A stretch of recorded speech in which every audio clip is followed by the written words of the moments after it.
ತೇಜಸ್ನ meet ಮಾಡಬೇಡಿ ಅಂದೆ. ಮಾಡಬಾರ್ದು. ಮತ್ ನೀವೇ ಅವನ್ ಮಾತು ಕೇಳ್ಬೇಕು ಅಂತೆಲ್ಲ ಹೇಳ್ತಿದ್ರಿ. ಹೌದು, ಬಟ್ ನಿಮ್ಮ ಮಾತು ಕೇಳದ್ಮೇಲೆ ಗೊತ್ತಾಯ್ತು ನೀವೇ ಕರೆಕ್ಟು ಅಂತ. ನೀವು ಹೇಳ್ದಂಗೆ ತೇಜಸ್ ಅವತ್ತೇ ಮಾತಾಡ್ಬೇಕಾಗಿತ್ತು. ಅವತ್ತು ಮಾತಾಡ್ಲಿಲ್ಲ ಅಂದ್ರೆ ಹೀಗೇನು ಪ್ರಯೋಜನ? ಯಾವುದೇ ಕಾರಣಕ್ಕೂ ಮೀಟ್ ಮಾಡಬೇಡಿ. ನೀವು ಒಂದ್ಸಲ ನಿರ್ಧಾರ ತಗೊಂಡಾದ್ಮೇಲೆ ಅದರಿಂದ ಹಿಂದೆ ಬರಲ್ಲ ಅಂತ ನನಗೆ ಗೊತ್ತಿದೆ.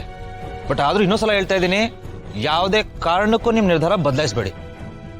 ಪಕ್ಕ ಪಕ್ಕ ಹಾ ಪಕ್ಕ. ನಿಮ್ಮ ಜೀವನ, ನಿಮ್ಮ ಲವರು, ನಿಮ್ಮ ಲೈಫು ನೀವೇ ಒಂದ್ಸಲ ಡಿಸೈಡ್ ಮಾಡಾದ್ಮೇಲೆ ನಾನು ಅದನ್ನ ಬದಲಾಯಿಸೋದು ಸರಿ ಹೋಗಲ್ಲ. ಕರೆಕ್ಟ್ ಅಲ್ಲ, ಅಟ್ಲೀಸ್ಟ್ ನೀವೇ ಹೇಳ್ದ ಹಾಗೆ ಏನಾಗಿರ್ಬೋದು ಅಂತ ತಿಳ್ಕೊಬೋದಲ್ವಾ? ತಿಳ್ಕೊಳಕಾದ್ರೂ ಒಂದ್ಸಲ ಅವನ್ ಮಾತ್ ಕೇಳ್ಬೋದಾ ಅಂತ. ಇವಾಗ ದಾರಿಗೆ ಬಂದರು. ಹಾ ಏನಂದ್ರೆ? ಯಾವುದೇ ಕಾರಣಕ್ಕೂ ನಿಮ್ಮ ನಿರ್ಧಾರ ಬದಲಾಯಿಸಕ್ ಹೋಗ್ಬೇಡಿ. ಆಗಿದ್ದಾಗ್ಲಿ ಹೋಗಿದ್ದು ಹೋಗ್ಲಿ, ನೀವು ತೇಜಸ್ನ ಮೀಟ್ ಮಾಡಬೇಡಿ. ಅಲ್ಲ, ನೋ, ಬೇಡ ಬೇಡ ಬಿಡಿ. ಅಲ್ಲಲ್ಲ, ಹೋಗ್ಲಿ ಬಿಡಿ. ಅದು ನಾವ್ ಹೀಗ್ ಸಿಟ್ ಮಾಡ್ಕೊಂಡು ಕೂತ್ಕೊಂಡ್ರೆ ಏನ್ ಪ್ರಯೋಜನ ಹೇಳಿ? ಒಂದ್ ಲಾಸ್ಟ್ ಫೈನಲ್ ಚಾನ್ಸ್ ಕೊಡ್ತೀನಿ, ಆಯ್ತಾ? ಅವ್ನ್ ಏನ್ ಹೇಳ್ತಾನೋ ಕೇಳಿಸ್ಕೊತೀನಿ.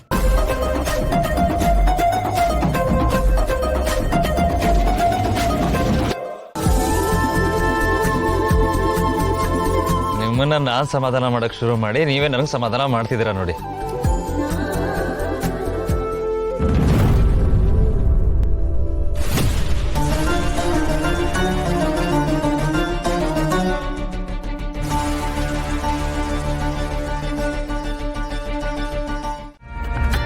ಈ ಮನೆ ಮಗನಾಗಿ ಇದನ್ನೆಲ್ಲ ನೀಟಾಗಿ ತಿಳ್ಕೊಬೇಕು ನೀನು. ಸೊ ಅದಕ್ಕೆಲ್ಲ ಒಂದು ಮೀಟಿಂಗ್ ಅರೇಂಜ್ ಮಾಡಿದ್ದೀನಿ. ಅತ್ತೆ, ನನಗೆ ಮೀಟಿಂಗ್ಗಿಂತ ಡೇಟಿಂಗೇ ಈಸಿ. ಈ ಲೆಕ್ಕ ಟಸ್ಕು ಪುಸ್ಕು ಅಂತ ತಲೆ ಕೆಡಿಸ್ತಾ ಕೂತ್ಕೊಂಡ್ರೆ ಕ್ರಿಯೇಟಿವ್ ಆಗಿ ಯೋಚನೆ ಮಾಡೋದಕ್ಕೆ ಟೈಮ್ ಇರೋದಿಲ್ಲ. ಅದಕ್ಕೆಲ್ಲ ನೀವೇ ಸರಿ. ನನ್ನ ಕೈಗೆ ದುಡ್ಡು ಸಿಗೋ ಥರ ಮಾಡಿ ಸಾಕು. ಈ ದುಡ್ಡೆಲ್ಲ ನಿಂದೆ ಅಂದಮೇಲೆ ಕೈಗೆ ಸಿಗೋ ಥರ ಏನೋ, ಕೈ ಚಾಚದಷ್ಟು ಸಿಗೋ ಥರ ನೋಡ್ಕೋತೀನಿ. ಡ್ಯಾಡ್, ಬರಗಡೆ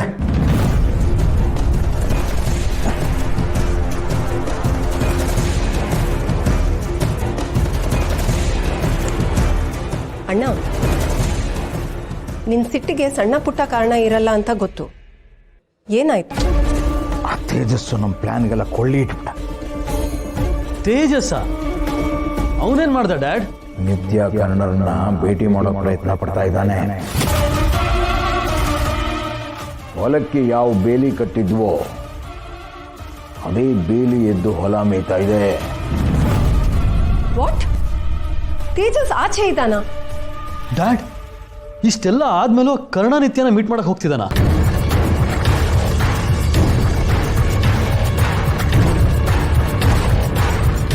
ದೊಡಮ ಇದ್ರಿ.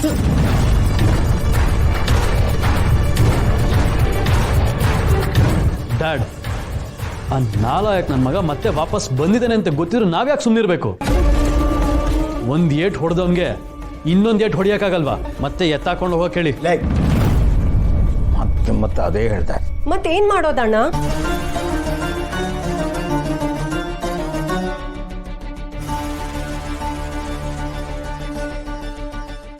ಮದ್ದು, ಇಷ್ಟ ದಿನ ಮನ್ಸಲ್ಲಿರೋ ಪ್ರಶ್ನೆಗೆಲ್ಲ ಉತ್ತರ ಸಿಗೋ ಟೈಮ್ ಬಂದೇ ಬಿಡ್ತು.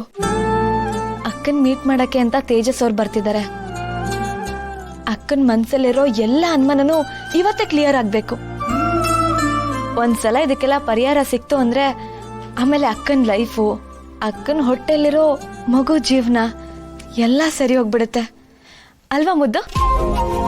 ಹೇಳು ಮುದ್ದು, ಅಲ್ವಾ?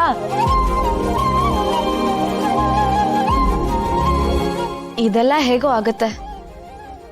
ಆದ್ರೆ ಕರ್ಣ ಸರ್ ಜೊತೆ ಹೊಸ ಜೀವನನ ಶುರು ಮಾಡ್ಬೇಕು. ನನ್ ಕಳ್ಕೊಂಡಿದ್ ಕನ್ಸೆಲ್ಲ ವಾಪಸ್ ಸಿಗ್ಬೇಕು. ಇವತ್ತಿಡೀ ದಿನ ನಾನು ಅವ್ರ ಜೊತೆನೆ ಟೈಮ್ ಸ್ಪೆಂಡ್ ಮಾಡ್ಬೇಕು. ಅದೆಲ್ಲ ಆಗ್ಬೇಕು ಅಂದ್ರೆ ನಾನು ಏನ್ ಮಾಡ್ಬೇಕು? ಮುದ್ದು, ನಿನ್ನ ಹತ್ರ ಏನಾದ್ರೂ ಐಡಿಯಾ ಇದ್ಯಾ? ಹಾ, ನಮ್ಮ ಹತ್ರ ಇದೆ.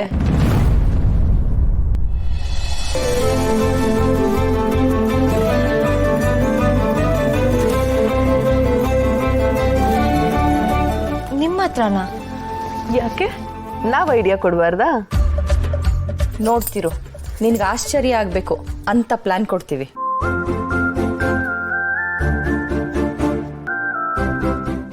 ಹೇಳ್ರಿ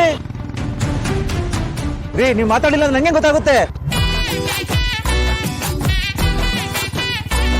ಮಾತಾಡ್ರಿ. ಇದು ನಂದೇ ಬೈಕ್ ಅಲ್ವಾ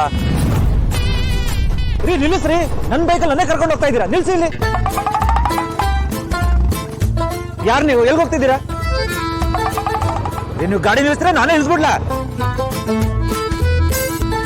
ಯಾರೇ ನೀವು? ನೆಟ್ಟಕ್ಕೆ ಬೈಕ್ ಓಡ್ಸಕ್ಕೂ ಬರಲ್ಲ.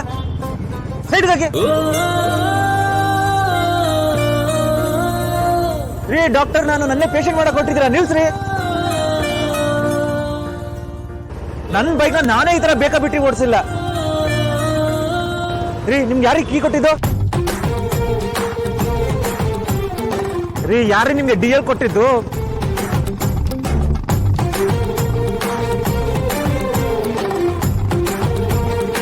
ಹೋಗ್ಲಿ ಪಾಪ ಅಂತ ರೆಸ್ಪೆಕ್ಟ್ ಕೊಟ್ರೆ ಜಾಸ್ತಿ ಆಯ್ತಲ್ಲ. ಯಾವನ ನೀನು? ಯಾವನ? ಯಾರಪ್ಪ ನೀನು? ಏನಾಗಿದೆ ನಿನ್ಗೆ?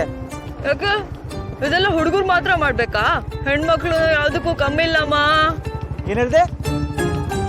ಯಾಕೆ ಅದೇನ್ ಕೇಳಿಸ್ಲಿಲ್ಲ, ಇನ್ನೊಂದ್ಸಲ ಹೇಳಿ. ಹೇಳಲ್ಲ. ಸರಿಯಾಗಿ ಕೇಳಿಸ್ಲ, ಹೇಳಪ್ಪ. ನಿಲ್ಸಪ್ಪ, ನಿನ್ಗೆ ಹೇಳ್ತಾ ಇರೋದು.